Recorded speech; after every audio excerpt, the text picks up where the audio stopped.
Et salut YouTube, bienvenue sur la chaîne. On se retrouve aujourd'hui pour la deuxième partie et sûrement la fin de notre lecture commentée du texte de Flora Tristan qui date de 1845, le Testament de la Paria, qui est un texte revendiqué féministe à première partie du 19e siècle, c'est-à-dire en parallèle avec le mouvement romantique.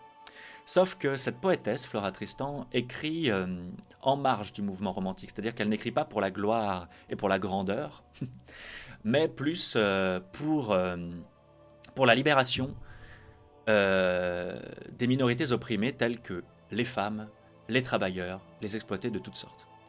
Euh, on en était au chapitre 18, il me semble. Ce qu'on pouvait observer, c'est que certes, elle parlait au nom des femmes, pour la libération des femmes, etc.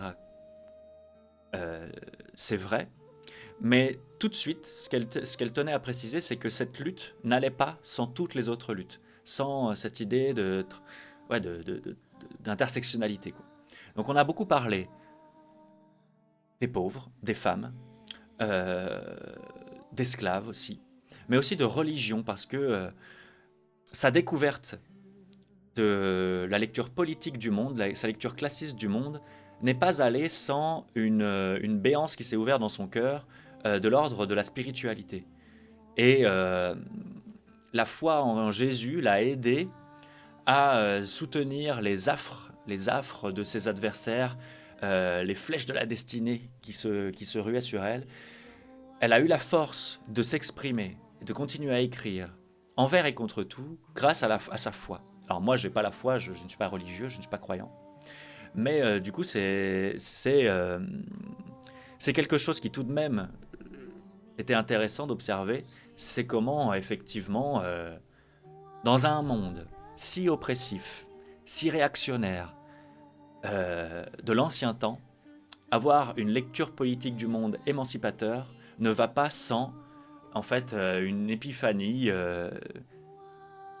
qui ouvre en toi des possibles que tu ne soupçonnais pas. Là, ça prend la forme du spirituel et de la religion, mais tout de même, c'est intéressant de voir ça. Ok, donc on en est là. Le problème, c'est que j'ai plein de trucs écrits sur ma page là. Ok, je suis où? Je suis beaucoup plus bas, beaucoup plus bas encore. Euh,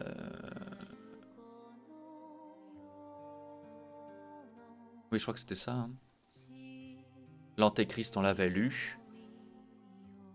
Le catholicisme et l'association universelle, ok. On est sur les prophètes. Et du coup, salut Julianita, bienvenue. Ça peut éventuellement rejoindre la discussion qu'on avait eue sur la spiritualité. Absolument, absolument.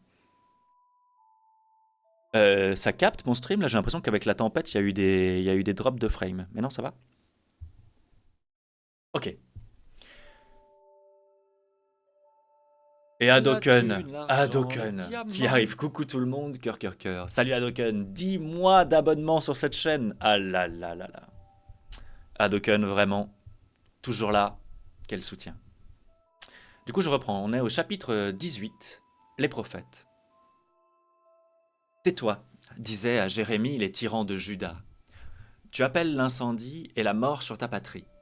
Et le peuple, ameuté, criait: il blasphème contre le temple, qu'il se taise ou qu'il meure. Roi de Juda, et vous, peuple d'Israël, répondait le prophète, je prévois les malheurs de ma patrie, mais c'est vous qui les appelez. Vous dormez au bord du précipice, moi je veille et je pleure, moi je vous appelle et je crie. Est-ce donc pour vous perdre ou pour vous sauver? Ô société aveugle, vaisseau brisé, que tous les courants de la mer emportent au hasard à travers les récifs, tandis que l'équipage s'enivre. Est-ce donc aux pauvres passagers qui te voient sombrer peu à peu et qui crient à tes pilotes de s'éveiller qu'il faut s'en prendre de ta perte? Alors, elle fait souvent ça, hein, Flora Tristan, l'idée de s'attarder sur un chapitre de la Bible pour pouvoir métaphoriser une notion de la lutte citoyenne en France. Quoi? Les leçons du passé ne te suffisent pas et tu te prépares encore à l'avenir des remords et des épouvantes? Souviens-toi de ce qui est arrivé aux Hébreux, Au lieu d'écouter leurs prophètes et de se réformer, ils ont tué les envoyés de Dieu. Ils ont opposé à la force de l'intelligence et de l'amour la violence et la tyrannie. Eh bien, la violence les a vaincus eux-mêmes et la tyrannie les a brisés. Nabuchodonosor a vengé la mort du Jérémie, Titus a vengé la mort du Christ, et ni le peuple ni le temple ne se sont relevés de ce dernier coup. Alors ça, c'est une des takes, des théories de Flora Tristan, c'est qu'elle est tellement dans l'enseignement de Jésus que elle estime que en fait c'est à nous, révoltés, indignés contre les tyrans, de sauver les tyrans. On ne doit jamais se battre dans le but, dans l'intention de se venger ou de devenir nous-mêmes à notre tour les tyrans après s'être accaparé le pouvoir. L'idée c'est de considérer qu'un homme qui se retrouve en situation d'être corrompu par le pouvoir a besoin d'être soigné, guéri, et qu'il nous incombe d'être dans l'amour même envers lui, même envers notre oppresseur. Alors c'est très particulier d'entendre ça aujourd'hui, c'est très peu même le discours à la mode, mais n'empêche, c'est ce qu'elle dit et, et on étudie ça. Souviens-toi de ce qui est arrivé à l'Église catholique. Ces pontifes, au lieu d'écouter les saints qui prêchaient la réforme, les ont proscrits et les ont fait mourir. Alexandre VI, l'empoisonneur incestueux, livra Savonarole à le torturer et au bûcher. À la torture et au bûcher. Le concile de Constance, contre la foi jurée, condamna Jean Hus sans l'entendre, et Jérôme de Prague, qui était revenu à l'unité catholique, fut rejeté par des traitements indignes, dans l'hérésie et sur le bûcher. Eh bien, ces assassinats ne restèrent pas stériles. On avait étouffé les réformateurs. Arrivèrent bientôt les démolisseurs et les incendiaires. Jean Zisca vint à la place de Jean Hus. Luther remplaça Savonarole, et Rome elle-même fut livrée à d'horribles représailles. Souviens-toi des vœux si héroïques et si purs de la France en 89. 1789, nous parlons. Révolution française. Rappelle-toi comme l'entêtement des conservateurs de ce temps-là amena les orgies sanglantes de 93. Maintenant, au nom du peuple qui souffre, nous venons vous dire riches. Non, j'arrive pas. Les pauvres sont vos frères, et vous devez compte à Dieu et à la société de vos richesses. Oui, c'est ça. En fait, elle attend, elle espère, elle souhaite. En fait, surtout, elle voit la lutte comme l'instigation au peuple de faire percuter les dominants sur les problématiques qui leur incombent, qui sont intrinsèques à leur fonctionnement. Genre, le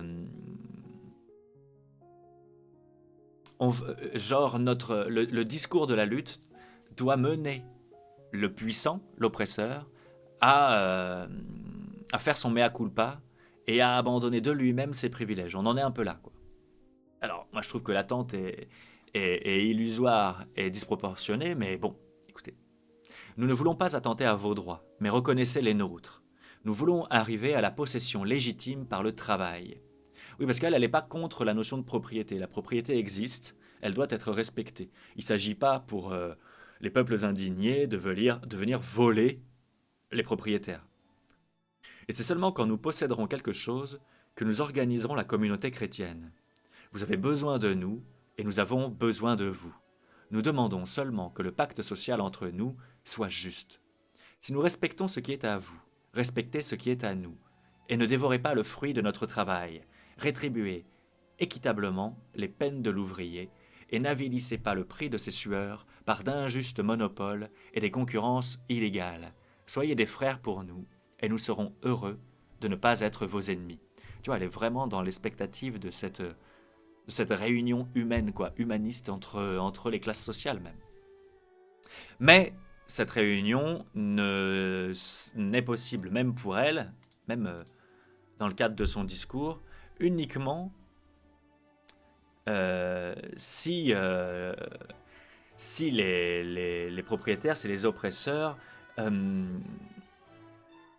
acceptent de se déposséder eux-mêmes de leurs privilèges, tu vois. Riches, si vous écoutez le peuple et si vous lui venez en aide, la misère s'adoucira peu à peu. Le bien-être physique disposera l'ouvrier à l'instruction morale. Il deviendra religieux et sage, et la société sera sauvée. Si au contraire, vous vous obstinez à repousser toute amélioration et tout progrès, si vous accueillez par des persécutions et des violences les efforts pacifiques du peuple pour se sauver lui-même, vous irriterez les mauvaises passions dans les masses, vous éteindrez toute foi dans les cœurs. Où se taira? On se taira, il y a des fautes de frappe. On se taira, mais la haine fermentera dans le silence. À vos négations brutales des droits du peuple, le communisme matérialiste opposera une négation plus brutale encore de vos droits. Et votre propriété, prenant le caractère d'une occupation à main armée, le brigandage lui répondra. Les crimes déborderont les digues de la justice. La guerre sera partout, et la sécurité nulle part. Les parias rongeront la base de l'édifice social comme les flots rongent les rochers. Et enfin, un jour viendra où tout s'écroulera avec un fracas épouvantable. Ok.